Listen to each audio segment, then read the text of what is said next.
Sa pinaghahandaman naman ng Nagilian Police Station ang pagdating ng mga kababayang overseas Filipino workers o OFW.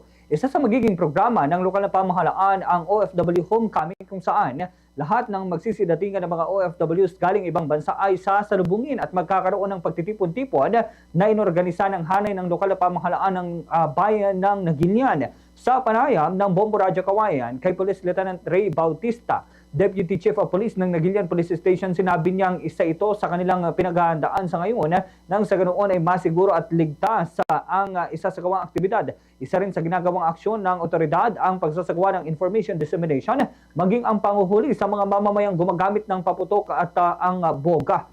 Anya, maigpit na ipinagbabawal ng kanilang hanay ang paggamit ng naturang boga, habang ang paputok naman ay tanging mga pinapayagan lamang ang pwedeng gumamit or gamitin ito. Ganito po ang bahagi ng pahayag ni Police Lieutenant Ray Bautista, Deputy Chief of Police ng Nagilian Police Station.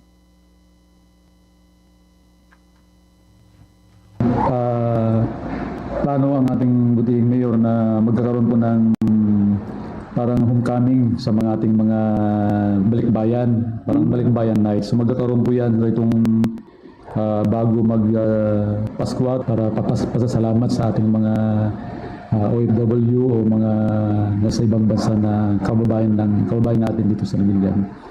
So ito namang preparasyon natin sa year-end season.